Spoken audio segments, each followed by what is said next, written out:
Le prophète alayhi salatu wassalam, sa venue était mentionnée dans la Bible, dans les écrits passés. Et là, il y avait des moines qui se référaient encore aux écrits qui n'étaient pas altérés à l'époque. Nettoyer son corps. À 12 ans, il est rapporté que lorsque le prophète alayhi salatu wassalam eut 12 ans, à quoi certains ajoutent 2 mois et 10 jours pour être précis, il partit avec son oncle pour un voyage de commerce en Syrie. Il accompagnait son oncle Abu Talib qui était un grand commerçant et il a pris cette expérience du commerce aussi à travers les voyages qu'il a accomplis avec son oncle. Et il est passé près d'une citadelle, Hawran, qui était à l'époque une citadelle arabe sous domination romaine. Il y avait dans cette citadelle un moine. Et on avait rappelé que le prophète, alayhi salatu wassalam, sa venue était mentionnée, d'accord, dans la Bible, dans les écrits passés. Et là, il y avait des moines qui se référaient encore aux écrits qui n'étaient pas altérés à l'époque.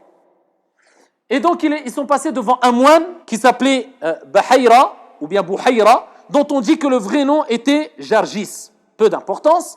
À les descentes des caravaniers, celui-ci alla vers eux en courant, ce qu'il n'avait jamais fait auparavant. Il court vers eux et vers le prophète alayhi salatu wassalam, il a 12 ans. Et se faufilant entre eux, entre tous les Arabes, les Quraysh et autres, eh bien, il se saisit de la main du messager d'Allah alayhi salatu wassalam, cet enfant qui n'avait que 12 ans, et il dit, voici le guide des mondes. Il est là, le guide des mondes. Voici le messager du Seigneur des mondes, celui qu'Allah, Dieu envoya avec clémence ou par clémence à l'égard des mondes. Et Allah l'a rappelé dans le Coran, وَمَا أَرْسَلْنَاكَ إِلَّا رَحْمَةً لِلْعَالَمِينَ. Et s'il a dit cela, c'est que Allah a rappelé dans les autres écrits chez les chrétiens qu'il allait être envoyé en tant que guide et miséricorde pour les mondes. Abu Talib et les sages de Quraysh lui dirent, qu'en sais-tu? Et il dit, vous savez pourquoi je dis ça? Parce qu'il y a des signes qui ont été mentionnés. Et en plus de cela, quand il marchait, vous n'avez pas vu, mais quand il marchait, derrière, il ne passait pas devant les pierres et devant les arbres sans que les pierres et les arbres ne se prosternent devant lui. En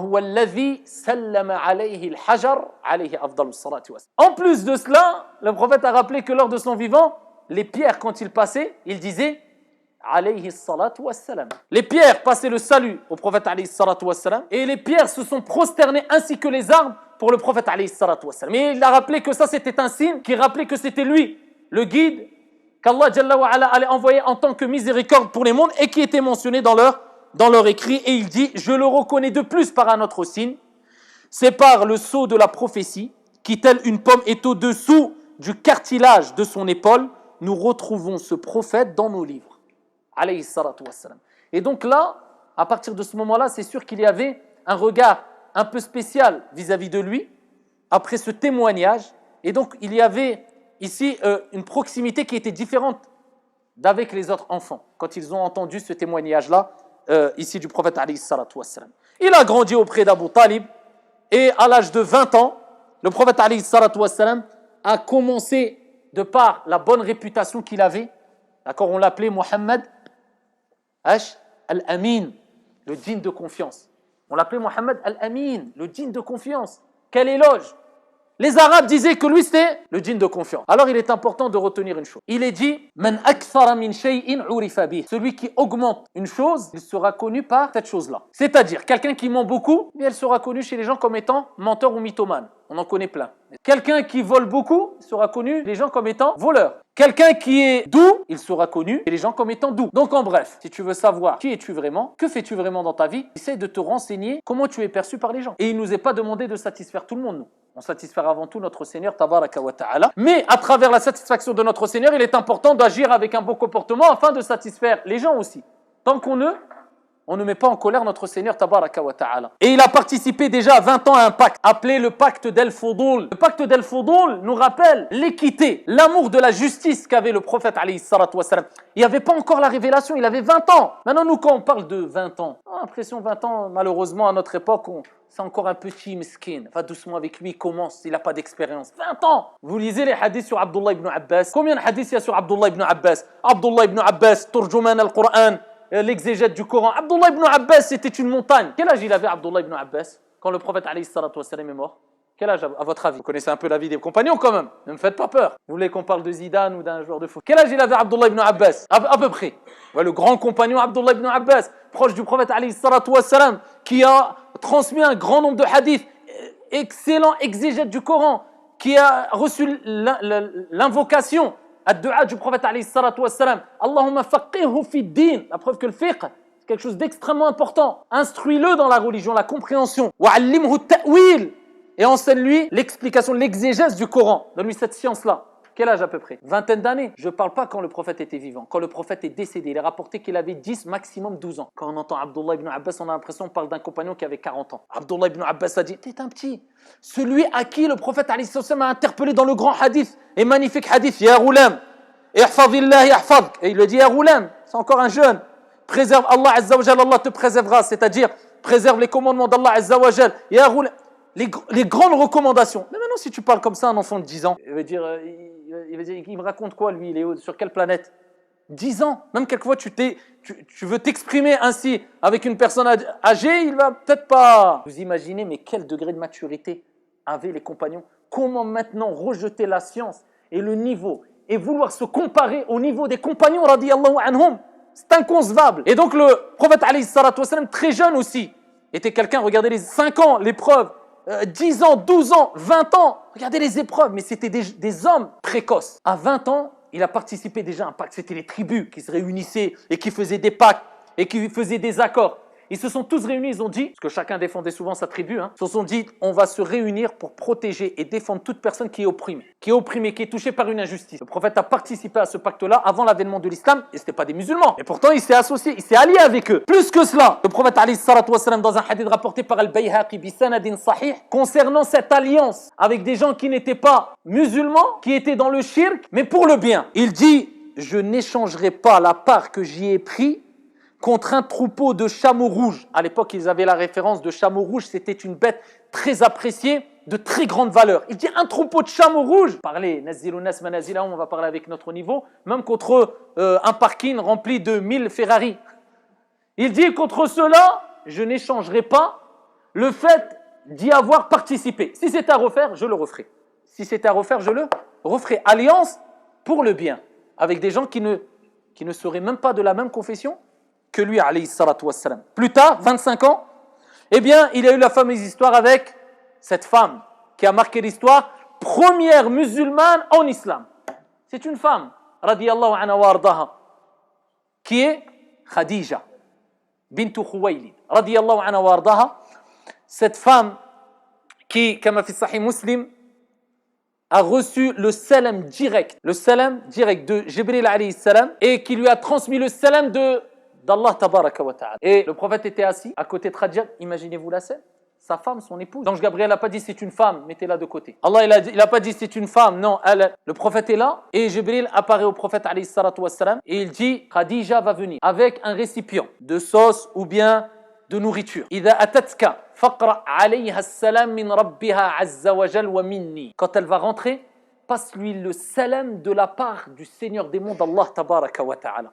Allah lui passe le salam. Vous imaginez?